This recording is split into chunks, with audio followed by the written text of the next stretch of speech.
गुरुवार 22 मई 2022 दोपहर से 3:28 बजे हुआ रूटीन पर अंजलि, एक 28 वर्षीय पत्रकार जिसे छिपी हुई सच्चाइयों को उजागर करने का जुनून था, उत्तर प्रदेश के लखनऊ रेलवे स्टेशन पर वाराणसी जाने वाली रात की ट्रेन का इंतजार कर रही थी। वह अपने अखबार के लिए गंगा दशहरा महोत्सव को कवर करने जा रही थी। प्लेटफॉर्म भीड़ से भरा हुआ था। घिसी पिटी सूटकेसें लिए यात्रियों का सैलाब, दौड़ते हुए बच्चे, गर्म चाय की मीठी खुशबू, पास की दुकानों से तली हुई समोसों का तेल और मुसाफिरों के पसीने की गंध। सब कुछ हवा में घुला हुआ था और फ्लोरोसेंट लाइटों की टिमटिमाहट थके हुए आंखों जैसी लग रही थी। अंजलि काली फ्रेम वाले चश्मे को बार बार अपनी नाक पर ठीक करती हुई और अपने भूरे बालों को एक ढीले पोनीटेल में बांधे हुए एक पुरानी पीठ पर लदी हुई थी, जिसमें उसका नोटबुक, एक डिजिटल कैमरा और पोर्टेबल रिकॉर्डर था, ताकि वे भक्तों की आवाजें कैद कर सके। वह इस यात्रा को लेकर उत्साहित थी। उसका दिल तेजी से धड़क रहा था, क्योंकि यह रिपोर्टिंग उसकी पत्रकारिता की दिशा बदल सकती थी। लेकिन उसके मन में एक बेचैनी थी, जो तब से बनी हुई थी जब उसने अपने कुछ साथियों से रात की ट्रेनों को लेकर फुसफुसाहटें सुनी थीं। यात्रियों के गायब हो जाने की कहानियां, जिनका दोष कभी किसी प्रतिशोधी आत्मा को दिया जाता था, तो कभी किसी अपराधी को जो अंधेरे डिब्बों में छिपा बैठा होता था। अंजलि ने उन विचारों को झटकने की कोशिश की, अपने कंधों पर बैग को ठीक किया और स्टेशन की घड़ी की ओर देखा। तभी दूर से एक सीटी की आवाज आई। रात 9:30 बजे यो 3 पर ट्रेन के आगमन की सूचना। जब ट्रेन प्लेटफॉर्म पर आकर रुकी, तो अंजलि ने जिस सेकंड क्लास डिब्बे को चुना था, वह एक संकीर्ण दमघोंटू जगह थी। जंग लगे धातु के बर्थ कतारों में लगे थे। फटी हुई पर्दे टूटी खिड़कियों से आती हवा में लहरा रहे थे और उसमें एक अजीब सी बदबू थी, गीले लोहे की, पुराने करी के बचे हुए अंशों की। अंजलि ऊपर वाले बर्थ पर चढ़ गई, जो एक चटकी हुई खिड़की के पास था, जहां से उत्तर प्रदेश के अंधेरे खेतों का दृश्य दिखाई दे रहा था। वह अपने नोट्स पढ़ने लगी। ट्रेन की रेल की पटरी पर चलने की आवाज और नीचे के बर्थ पर एक बूढ़े यात्री के खर्राटों की आवाज आपस में घुलने लगी। जैसे जैसे ट्रेन रात की गहराई में बढ़ती गई, अंजलि ने देखा कि सामने कोने में एक अकेला आदमी बैठा था। उम्र करीब 40 साल, गहरी कुर्ता पहने हुए, एक टोपी से आधा चेहरा ढका हुआ, जिससे उसकी गहरी आंखों पर छाया पड़ रही थी। उसके हाथों में एक पुरानी सी अटैची थी और वह कांपते हाथों से उसके पुराने चमड़े को सहला रहा था। वह किसी से आंख नहीं मिला रहा था और लगातार नीचे जमीन को घूर रहा था, जैसे उसके कंधों पर कोई अदृश्य बोझ हो। उसमें कुछ तो अजीब था। शायद वह पल जब वह अचानक सिर उठाता था, उसकी आंखें एक पल के लिए ठंडी रोशनी से चमकती थीं, फिर नीचे झुक जाती थीं। या फिर शायद उसकी चुप्पी, उस डिब्बे की शोरगुल में भी वह एकदम मौन था। ध्यान भटकाने के लिए अंजलि ने अपने ईयरफोन लगाए और एक रियल क्राइम पॉडकास्ट सुनने लगी, लेकिन निगाहों की वह चुभन लगातार बनी रही। उसकी गर्दन में अजीब सी झुंझुनाहट उठती और वह हर कुछ मिनटों में पीछे मुड़कर देखने लगती। आधी रात के करीब ट्रेन एक सुनसान स्टेशन पर बिना पूर्व सूचना के रुक गई। चारों तरफ गेहूं के खेत फैले हुए थे, जो चांद की हल्की रोशनी में हवा के साथ लहरा रहे थे। वहां कोई प्लेटफॉर्म का नाम नहीं था, न ही कोई इंसानी हलचल, सिर्फ दूर दूर तक झींगुरों की आवाज। अधिकतर यात्री गहरी नींद में थे, लेकिन अंजलि अभी भी जाग रही थी और उसने देखा कि वह आदमी एकदम यांत्रिक तरीके से खड़ा हुआ, हाथ में अटैची लिए ट्रेन से उतर गया। उसका चलना थोड़ा लड़खड़ाता हुआ था, जैसे बैग का वजन असामान्य हो। पत्रकार होने की अपनी प्रवृत्ति के चलते अंजलि को कुछ अजीब लगा। उसने कैमरा उठाया और चुपचाप उसका पीछा करने लगी। उसका दिल जोर जोर से धड़क रहा था। उसने सुनसान प्लेटफॉर्म पर कदम रखा। उसके पैरों की आवाज चारों ओर गूंज रही थी। स्टेशन पूरी तरह सुनसान था। टूटे हुए बेंच, काई लगे हुए पत्थर, टेढ़े मेढ़े खंभों से लटकते जंग लगे साइन बोर्ड और गीली मिट्टी की सौंधी महक। वह एक लकड़ी के बक्सों के पीछे छिप गई। वह आदमी रेल की पटरियों के किनारे लगे एक झाड़ीदार हिस्से की ओर बढ़ा। उसकी भारी बूट सूखी पत्तियों को मसलती जा रही थी। अंजलि छाया में सट कर पीछे पीछे चलने लगी, नाक में नीलगिरी की गंध और दिल में डर का तूफान। तभी उसने वह दृश्य देखा जिसने उसे जमा दिया। वह आदमी अटैची खोल चुका था और एक छोटी सी फावड़े से जमीन खोदने लगा। मिट्टी चांदनी में धनुषाकार उड़ रही थी और फिर एक गहरे लाल रंग से सना हुआ कपड़े का बोरा दिखाई दिया, जिससे सड़ांत की तेज बदबू आ रही थी, जैसे किसी सड़े हुए मांस की। उस दुर्गंध में सूखे खून की धातु जैसी गंध भी मिली हुई थी। अंजलि का पेट मचल गया, उल्टी गले तक आ गई। वह समझ गई कि शायद वह किसी अपराधी के सामने है, शायद एक हत्यारा जो अपने अपराध के सबूत छिपा रहा है। उसने कांपते हाथों से कैमरा उठाया और तस्वीर लेने की कोशिश की, लेकिन गलती से फ्लैश ऑन हो गया। एक तेज चमक में पूरा दृश्य उजागर हो गया। आदमी का चेहरा गुस्से से तमतमाया हुआ, आंखें लाल और चौड़ी, जैसे उसने शिकार देख लिया हो।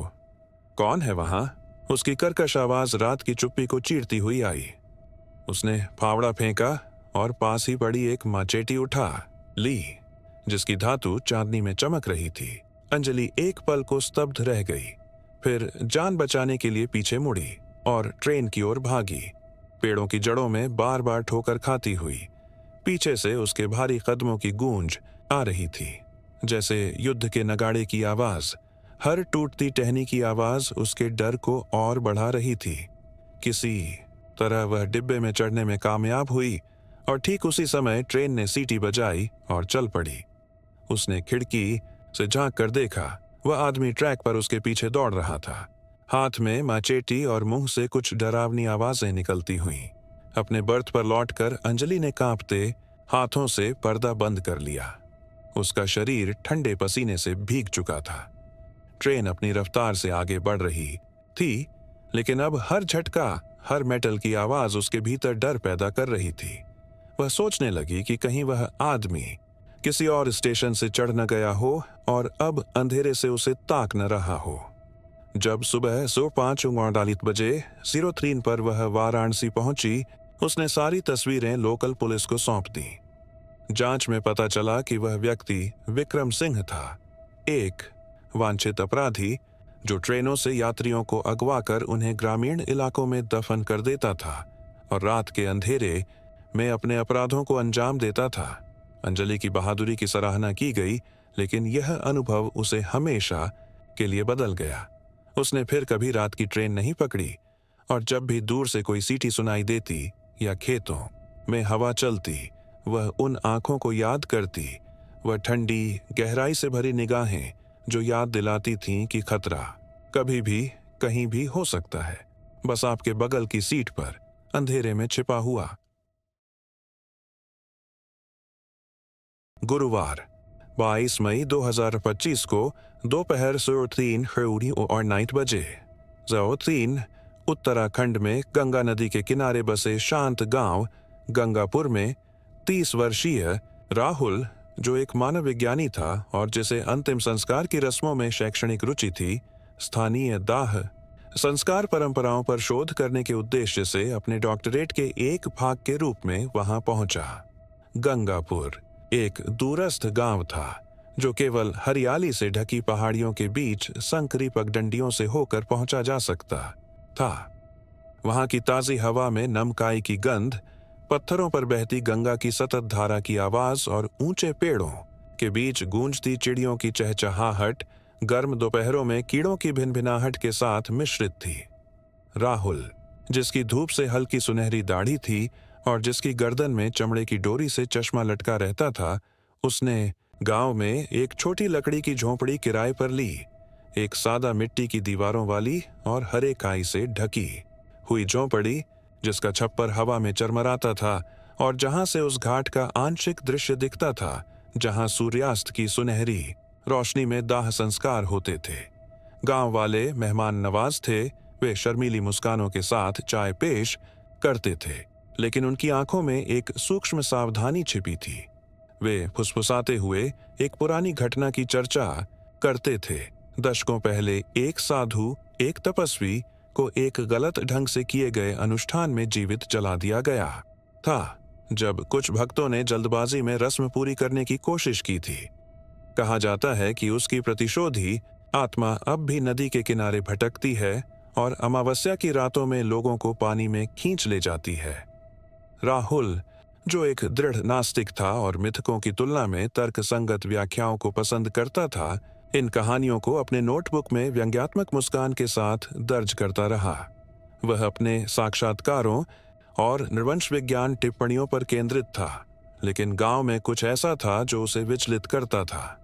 रातों का गहरा सन्नाटा, जो केवल गंगा के सम्मोहक कलरव और उन फुसफुसाहटों से टूटता था जो मानो कहीं से नहीं आती थीं, जैसे गांव कोई रहस्य छुपा रहा हो जिसे वह अभी तक समझ नहीं सका।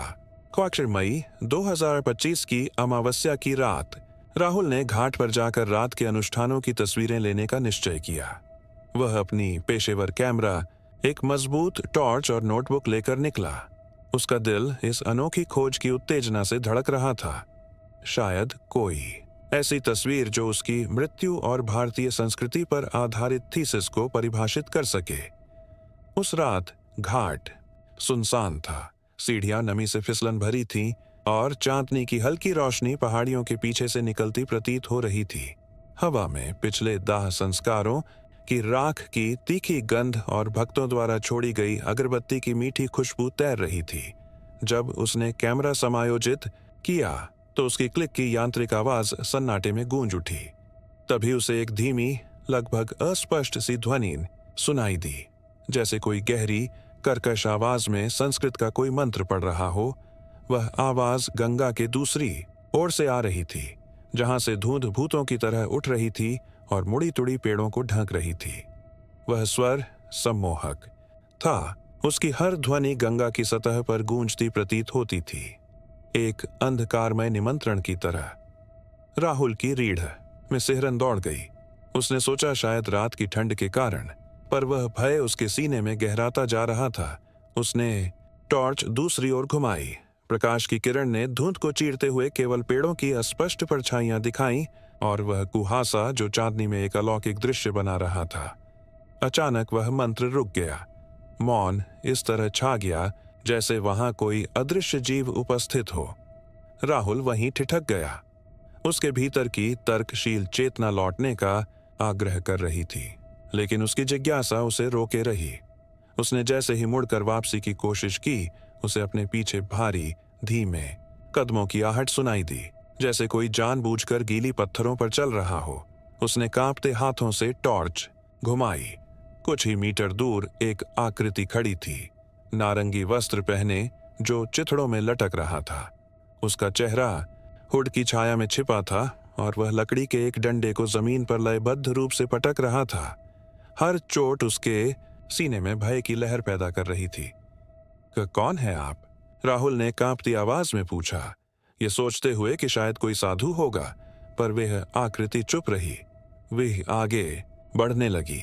उसके कदमों की आवाज बढ़ने लगी और एक मंद स्वर में वह फिर कुछ बड़बड़ा रही थी, जो किसी प्रार्थना से अधिक एक श्राप जैसा लग रहा था। राहुल के हाथ से टॉर्च गिरने को थी। उसका भय चरम पर था। वह भागा, फिसलती सीढ़ियों पर गिरता पड़ता। उसके पीछे डंडे की आवाज, पत्थरों से टकराती पानी की लहरें, मानो पूरी नदी जीवंत हो उठी हो। कुहासा उसे अपने में समेट रहा था, जैसे किसी आतंक का आवरण। वह किसी तरह अपनी झोंपड़ी पहुंचा और कांपते हाथों से दरवाजा बंद कर दिया। लेकिन बाहर से डंडे की ठक ठक की आवाज अब भी आ रही थी, जैसे कोई दरवाजा तोड़ने की कोशिश कर रहा हो। फिर वही कर्कश आवाज गूंजी, तू यहाँ का नहीं है। वही स्वर जो घाट पर मंत्र पढ़ते समय सुना था। राहुल स्तब्ध रह गया। उसका दिमाग भ्रमित हो उठा। यह आत्मा है, कोई पागल, या कोई ऐसा भयावह सच जो उसकी शैक्षणिक समझ से परे है। वह पूरी रात जागता रहा, कांपते हाथों में रसोई का चाकू पकड़े, न तो लाइट जलाई न खिड़की खोली। वह आकृति झोंपड़ी के चारों ओर घूमती रही, अस्पष्ट शब्द बड़बड़ाती रही, जो उसके दिल में सुइयों की तरह चुभ रहे थे। छप्पर की खड़खड़ाहट और उन शब्दों की गूंज से रात भर वह कांपता रहा। सुबह सब शांत था। दरवाजे पर राख के निशान थे, जैसे कोई अंदर घुसने की कोशिश कर रहा हो, पर किसी चमत्कार से वह रुक गया हो।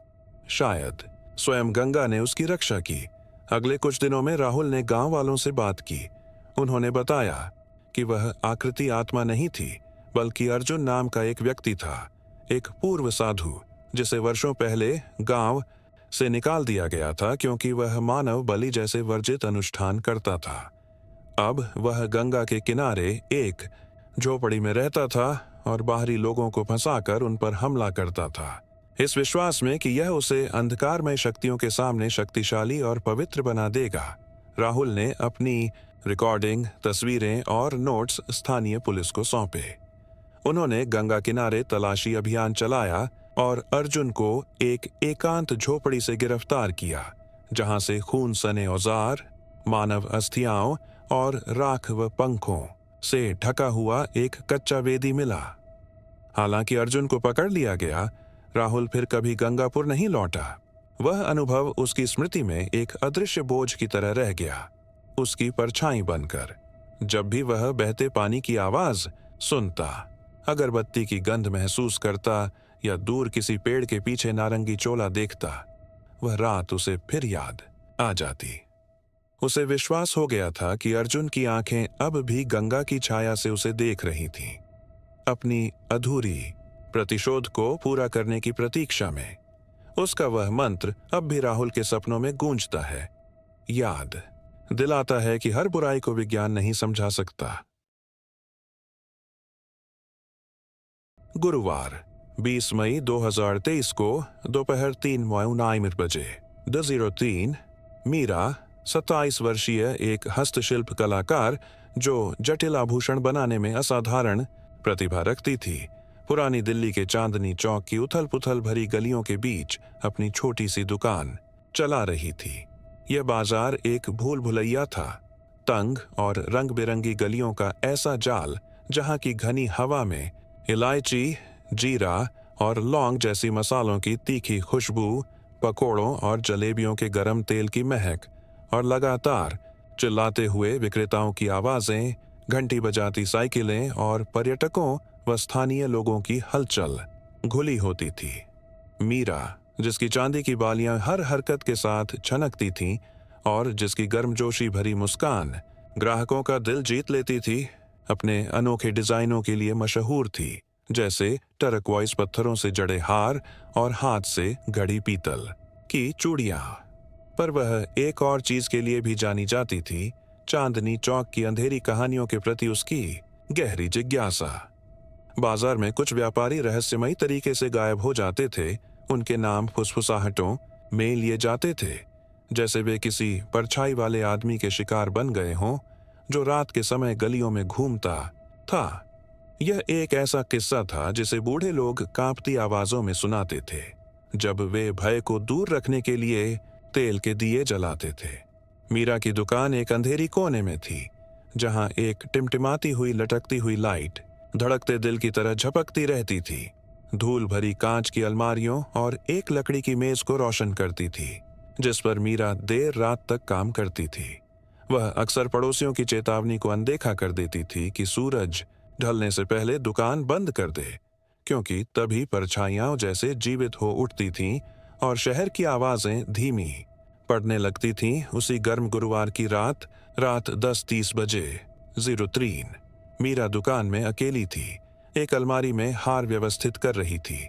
उसकी धीमी सांसों की आवाज बाजार के दूर होते शोर के साथ मिल रही थी। अंतिम विक्रेता अपनी दुकानें बंद कर रहे थे, धातु की आवाजें बजती थीं।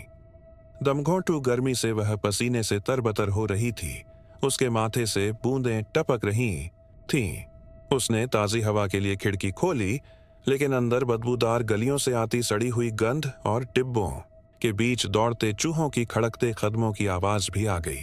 तभी उसे एक अजीब आवाज सुनाई दी, एक धीमा भारी खिंचाव जैसा, मानो कोई जमीन पर कुछ बड़ा घसीट रहा हो।